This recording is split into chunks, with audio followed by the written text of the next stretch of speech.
This is David Tao with GVWire.com. I'm here with Fresno Unified Board Trustee Brooke Ashjian. Brooke, we're talking about Measure X, and I think if people can see by the sign behind it, you are definitely on the no on X side. Briefly explain why you take that view on Measure X. Well, Measure X is the latest bond measure that's going to be put out by Fresno Unified. It is right after we just finished Measure Q, which has a huge flaws and a lot of problems with it.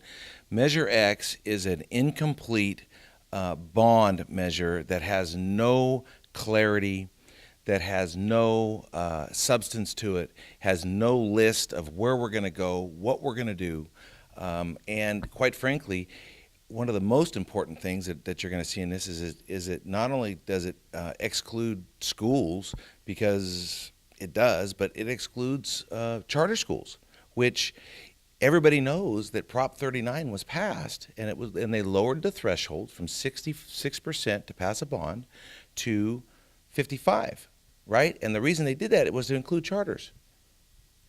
They've cut them out. Now, when you say there's been no list of schools, I've seen at least Fresno Unified has produced a list of where the bulk of the money would go, capital expenditures, infrastructure improvement, and then it has a list of what each schools need. So when you say there's no list, and does that satisfy your demand for a list? Well, I'm glad you brought that up, because here's the great thing. I've been asking for a list, David, for 6 months. And only after we launched a no on Measure X, and only after the charter schools have released independent expenditures, and only after there's been public humiliation or shame, right, of give us a list, do they produce at the 11th hour some sort of a concocted list. At the last board meeting, which was the 12th of October, a couple days ago, there was no list. They produced a list on Friday the 14th. So here we are, less than 30 days from a bond measure, and they're scrambling to get us a list. That's not the proper way to plan for a bond. When we went out and did Measure Q, they had multiple community meetings. They had multiple inputs from teachers and staff and parents and site administrators. What do you need? What would work best? A great example of this is going to be at Fresno High, where under Measure Q, they were supposed to get 2 brand new buildings. Under Measure X, they're saying, let's just slap some paint on them. Or let's put a gym in the middle of the green space that the kids ultimately need. Nobody on that campus wants that project. Why? Because they didn't ask them. They didn't ask. They did 2 weeks of input on Measure X. This is not good business. When I asked the question to Superintendent Hansen, what kind of transparency are you doing, he cited, we have a lot of the regular school meetings, anybody can watch or participate in the school meetings. They've done other community meetings. Does that not satisfy you? Transparency is a funny thing, right? So you look at transparency, and if we were to compare it to water, you wouldn't drink the transparency that the superintendent's putting out, because it's muddier than the Mississippi River. All right. One of your sayings has been no blank checks on the no on Measure X. What do you mean by that? Well, what I mean is that I'm not going to ask my taxpayers who have the ability right now to lower their taxes. If we don't pass this because it's a flawed measure, your property tax bill goes down. We're not ready. And I'm on the board, so it's kind of an oxymoron, right? You're like, why would a board member say don't pass the bond? I'm not saying don't pass any bonds. I'm saying don't pass this bond. We have enough money left to carry us through 2018, 2019 under Measure Q. We still have $60, $70 million left. So we're not ready for Measure X. And in 2018, we should come back to the public with something of size, of something of magnificence, something that's fantastic, that we can say, here's what we're going to do. And quite frankly, Measure X isn't enough. $225 million is a Band-Aid. We need to go after this thing and fix the problem, as opposed to keep patching the problem. Well, I hear the problem is about $1 billion school-wide. That's a figure that Fresno Unified is saying. About a quarter came from Measure Q, about another quarter more is Measure X. $25 million of this Measure X money is dedicated to vocational training and education, something that you've been advocating for. Do you think that that's too early too, or should we wait a couple years? Well, I'm glad you asked that question. So under Measure Q, we had $6 million of voc ed money, okay? And that Measure Q passed in 2010. We are just now, 6 years later, talking about, because I've been banging on these guys about vocational ed and how this valley needs a workforce, they are just now starting to do something with voc ed. But for them to tell you that they need that money for vocational ed is a bald-faced lie. We've got $20 million set aside in our line item budget right now for vocational ed, right now, plus the $6 million sitting in Measure Q. Now, on top of that, David, we have an additional $31 million in Measure Q that we still haven't designated where that money's going to go. We have plenty of money. Money's not the problem. The problem is that this superintendent has an occasional relationship with the truth and transparency, and we've got to stop this. This has got to stop. They say there's about $60, $70 million left in Measure Q. Has that already been allocated to schools? Has that already been spent? I think some of it has been allocated, and I would probably tell you about half of that has been allocated, but there's $31 million that's not. And there's another $20 million sitting in line items that's not. So you got $50 million. If you can't do vocational ed and what I want to do for $50 million, come on. Really? Here's the thing I'll tell you. If everybody's telling the truth, then what's the problem? Now, obviously, more money is, you said it, maybe not this year in the bond, but more money is going to be needed to improve these schools. Now, I've seen some of the campuses, so have you. They need a lot of TLC. So is there enough money in there, and how do we improve these schools so there aren't cracks in the foundations and, no cracks in the concrete in the area, and they don't have portables anymore? I mean, how do you get that money without passing a bond? Well, some of the stuff what you're talking about is deferred maintenance, and deferred maintenance should not be in a bond.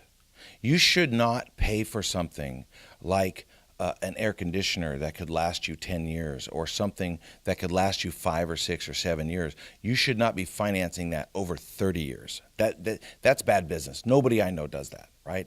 So we should be financing infrastructure projects or buildings that something that you would consider depreciating over a 27 or 39 year basis, right? So things that matter, structure, right? Hard things, we should be financing with Measure X or Measure Q or Measure Z or whatever measure we're going to be doing. We should not be financing lighting upgrades that could last 10 years. That makes no sense. Now, another criticism that you've had against the district and Measure Q is the method of bidding, the lease back bidding. First of all, can you explain briefly what a lease back bid, how that works?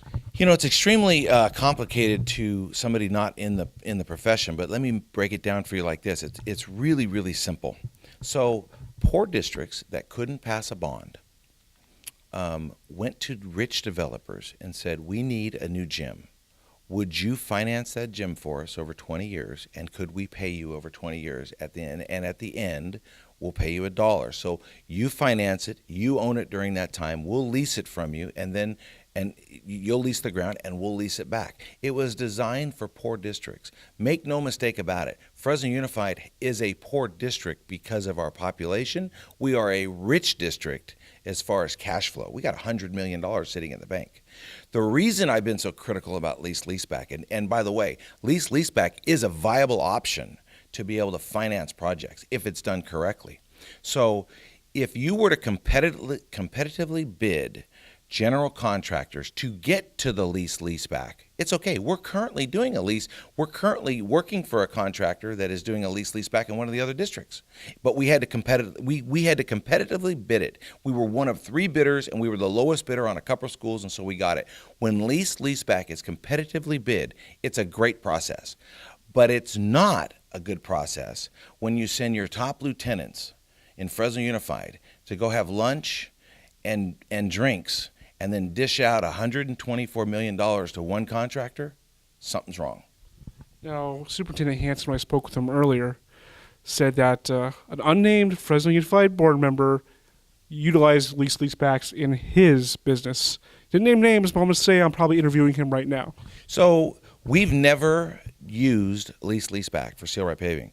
We have worked for contractors that have utilized the process. That's what I'm trying to tell you. The process works. If you were to say, if Fresno Unified was to come back and say, here's the deal, we're going to use a lease back in this one process, and we have qualified 5 or 10 firms, And let's just say we're going to take bids from 5 firms. So 5 firms come into Fresno Unified and they say, our profit and overhead is 3%, 4%, 2%, whatever that is. And then you pick the lowest bidder of the lease back to get the job, then allow that guy to go out and get his subs, because you're establishing his price point of his profit. We didn't do that. We went to one guy. We had a couple glasses of wine, and we gave some jobs. So lease back works if it's done properly, and the state has acknowledged that. Let me just make it clear for you. There's been a lot of tremendously successful lease back programs. Fresno Unified is just not one of them. The other thing is that what we did was, with our lease back, was we hired an independent consultant, and I'll show you something here. So off the board bylaw for Fresno Unified, and it's board bylaw 4126. Here's what it says: consultants, independent contractors to the district may be employed only if they've been approved by the governing board. We gave 10 or 11 consulting contracts for lease back, and they did not come before this board. The other thing it says is that there has to be an assurance that there is no conflict of interest on the part of the consultant or the independent contractor. We didn't do that either. We didn't do it. So who didn't do their job? Nobody will tell me. Nobody will tell me who didn't do their job. Somebody didn't do their due diligence with regards to the pre-construction contracts, which nobody knew about. I asked our superintendent, Mike Hansen. I said, is there a pre-construction agreement with any of these firms? He looked me dead in the eye and said, no. No, there's not. I asked our attorney, Mary Beth Pagodi, is there a pre-construction agreement? Where's the pre-construction agreement? I want to see it. There isn't one. David, if everybody's telling the truth, what's the problem? All right, and finally, just what is the best for the kids of Fresno Unified?